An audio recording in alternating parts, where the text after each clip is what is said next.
नमस्कार किसान भाइयों। आज हम बात करेंगे गेहूं के खेत में कल्लो और फुटाव से भरना और हमें किस स्टेज पर खाद और उर्वरकों को डालना चाहिए और कितनी मात्रा में डालना चाहिए और किस किस समय डालना चाहिए। आज हम 3-4 बिंदुओं पर बात करेंगे। तो सबसे पहले बात करते हैं किसान भाइयों CRI स्टेज, और ये भी जानेंगे कि CRI स्टेज होती क्या है। सभी किसान और वैज्ञानिक इस बात का ज़्यादा से ज़्यादा जोर दे रहे हैं, तो आखिर ये है क्या, तो इसको भी हम डिटेल से समझेंगे। तो सबसे पहले बात करते हैं किसान भाइयों कि खेती में कई महत्वपूर्ण अवस्थाएं होती है जिसका फसल की वृद्धि पर गहरा असर रहता है। उनमें से एक बहुत ही गेहूं की फसल में खास स्टेज है CRI स्टेज। ये होती क्या है? ये होती है क्राउन रूट इनिशिएशन। हम इसे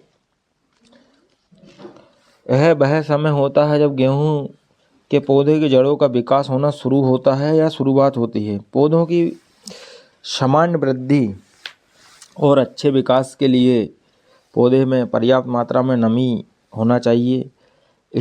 इस स्टेज के दौरान पोषक तत्वों की आवश्यकता होती है ताकि यह सही तरीके से बढ़वार कर सके और पौधों को सही तरह से विकसित कर सके। तो हम इसी पर बात करेंगे।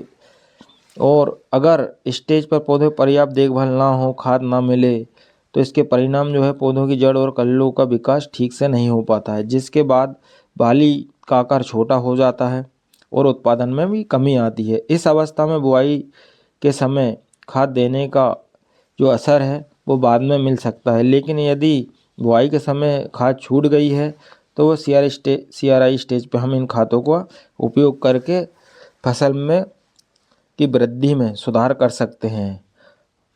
हम अगर CRI स्टेज के महत्व का विस्तार से चर्चा करें तो यदि इस समय खाद की कमी को कैसे पूरा किया जा सकता है, साथ ही साथ हम जानेंगे कि गेहूं की फसल के लिए इस स्टेज में कौन से पोषक तत्व जरूरी होते हैं और इन्हें कब देना चाहिए।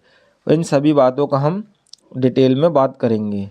आप समझते हैं दोस्तों कि ये CRI स्टेज होती क्या है, क्या है ये।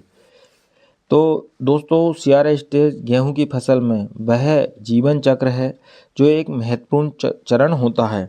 यह एक महत्वपूर्ण कड़ी होती है। यह वह समय है जब पौधों की जड़ों का सही तरीके से विकसित होने लगती है।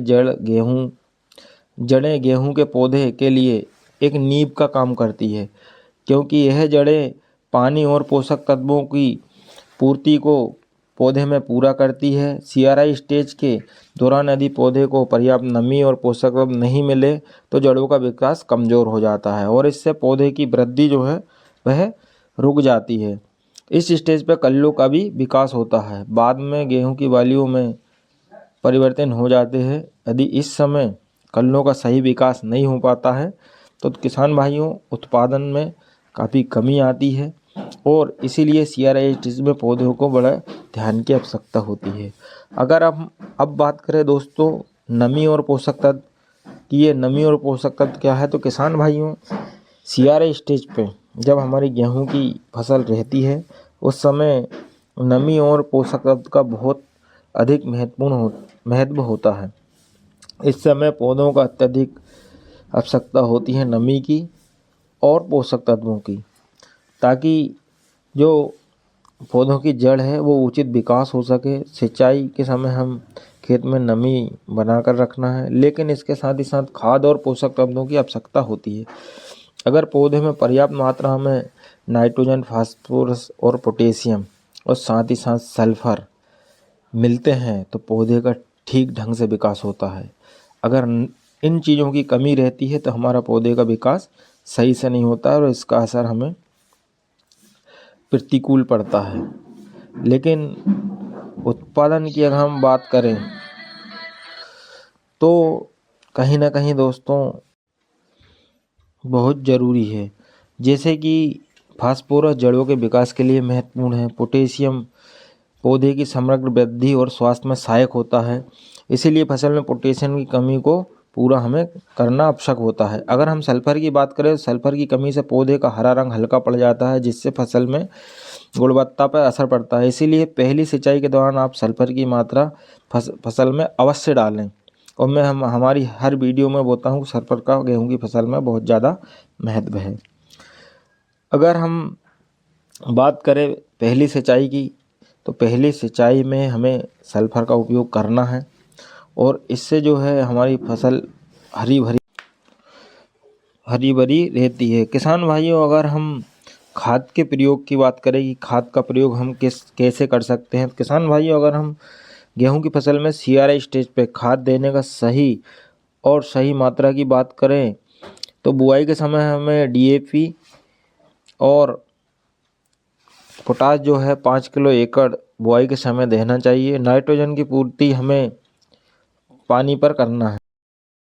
जब पौधे में जड़ बन रही हो तब हमें यूरिया का प्रयोग सिंचाई के समय करना है।